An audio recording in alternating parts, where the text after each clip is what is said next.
Okay, so today's Ask the Man actually is a response to a comment, and I just want to give you guys some advice on things that I learned to consider when picking your retail location. Once you're getting out of the house or whatever the case is, no matter what your situation is, I want to give you guys some things to think about from all of the different conversations that I've had over the time that I had this YouTube channel. So you guys got questions and I've got answers. You guys are watching Ask Stan the Man. How you guys doing? My name is Stan Banks from T-Shirt Side Hustle, and I help you start t-shirt businesses from home, wherever you at. And we're gonna get right to it right after the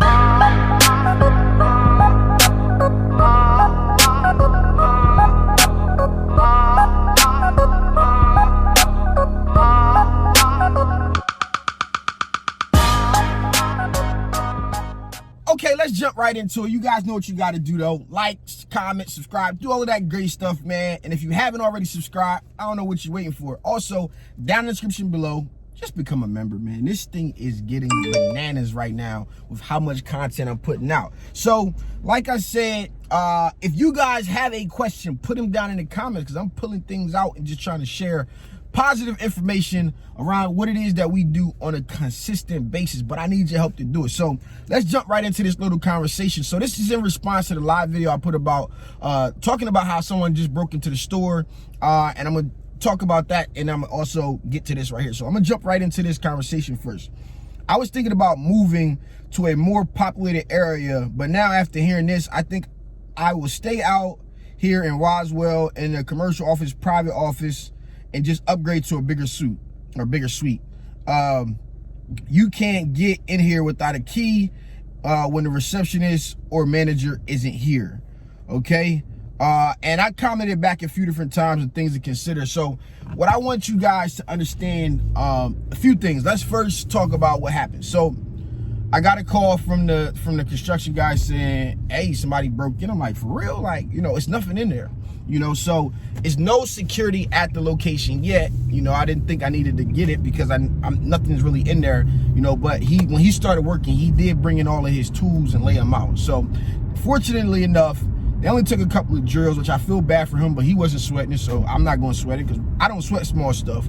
You know, I just be like, all right, well, let's figure out how he got in and what he did, and let's fix the issues that we have at hand, and let's move on. So I'm glad, I'm actually glad, not glad, but I'm glad that it happened right now before I got equipment in here and computers and all of this different stuff that I'm going to be putting in the store in there. I'm glad it happened right now so that we can, you know, solve the issue, right? And I am going to have security and all of that stuff. So I don't say this stuff to like deter anybody from getting into a retail location, right? And that's what I wanted to tell him is like, listen, this is not it's a big deal, but it's not a big deal. But the point is to have things in place, invest in security. I was already thinking about maybe gates and just trying to figure out what stuff outside of cameras I wanted to have at the location because, you know, people break into places, and that's not going to deter me from opening up my business and running away just because somebody broke into it right now. No, let's fix the issues that gave them the access to it, and then let's also get with someone to, hey, just make sure, hey, you work on locks or whatever, you're a break-in specialist, make my place break-in proof, you know what I mean? And what things do I need to do? And I've been studying some of this stuff already because I am a gun carrier, and like home defense and all this stuff, it's no different, you know? Just because somebody broke into your house or might break into your house doesn't mean you're not gonna have a house, right? So don't use this as a deterrent. I'm just sharing the experience and the journey of what's going on. I've wasted rent money for the last 5-6 months on this place, you know, trying to do things, and these are all lessons that I feel like you guys can learn from, and that's why I'm sharing it, right? So we're gonna fix the security issue at the building, and we're gonna keep moving forward with our plan, you know? So that's one thing. Secondly, you know, I've had a few different locations. If you guys remember before, we were back in like a garage unit, and it was no street access, which is cool for a screen print shop. But my boy Olu's dad told me, or I don't know if Olu told me or his dad told me, but nonetheless, the lesson was your location that you pick should pay your rent, right? So understand that when you get a new store, when you start out, it's gonna become an expense on your business. You're gonna feel like you're losing cash money by having this location, especially when you're working at a house and you had no bills, right? Your bills were already set from just your living situation, but now you got a whole separate set of bills, the rent, the electric, the internet, it's a whole separate set. But what I challenge people to do is to understand that your location that you pick will pay your rent. What does that mean? Well, you already got your customer base, what you did from word of market. What I know from having that spot back of the industrial park is that there was no walk-through traffic, no drive-through traffic, so the location wasn't paying for itself. It was just an expense, which means basically that no one was coming in because they seen us by chance. Just by chance of the spot that we picked, no one is actually just walking in and creating extra income for our business.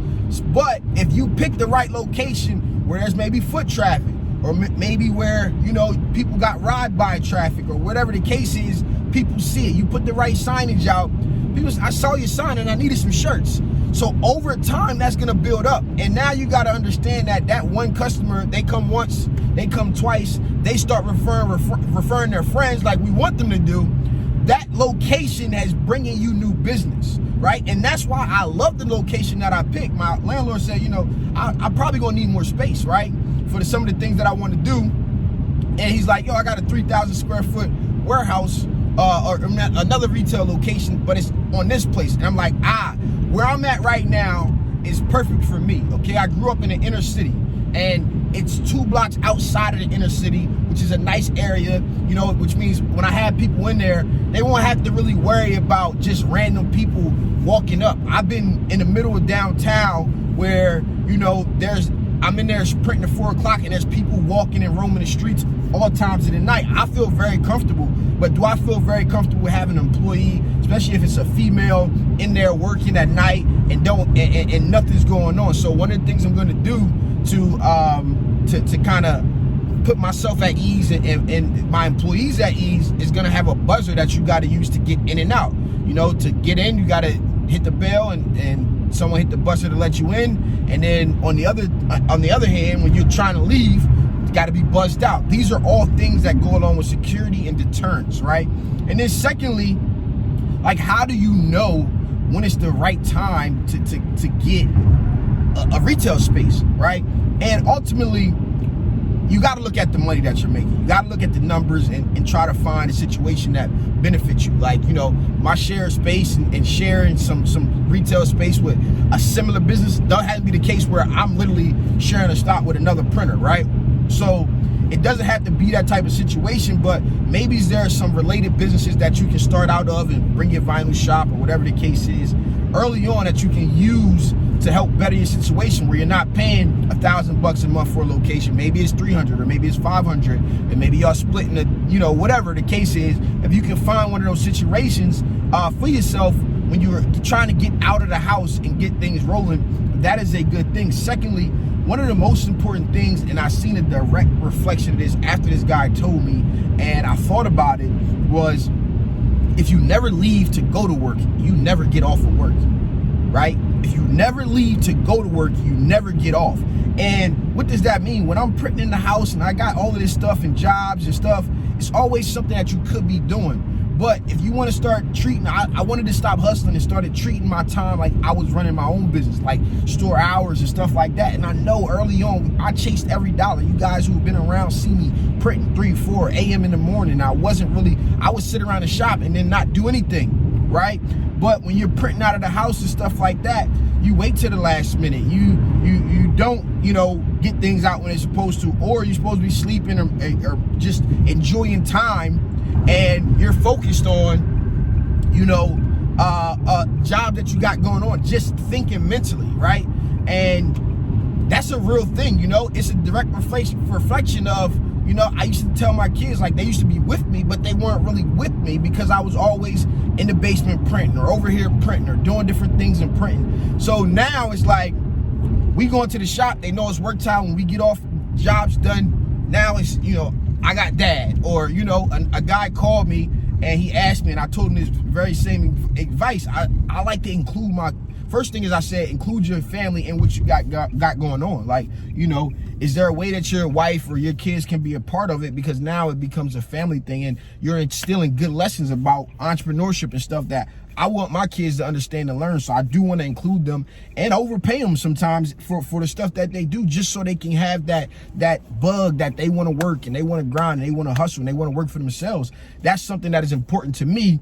But secondly, you know, he was having some troubles with his marriage and for the time factor, and I told him that lesson, and he hit me back a little while later and was like, yo, it's crazy. I've been thinking about it and I've been doing it, and you know, it helped, right? So if you never leave to get off of work, if you never leave to go to work, you never get off of work. That's one thing. And secondly, the location you pick should pay the rent. You understand what I'm saying? So these are some things that I thought you guys should consider. The break-in is no big deal. Right now, it's no big deal. You know, I just want to fix the problem and keep moving forward. You know, I probably will tip the contractor a little bit so he can get some extra tools or whatever the case is, you know, because I do feel bad about that piece of it. But if he ain't sweating it, I ain't sweating it. We just got to get working and keep grinding and keep things going. So you guys got questions, put them down in the comments below. Let me know what you think about this video and what I said in this video as well, down there in the comments. This has been your boy Stan Banks from T-Shirt Side Hustle. Peace.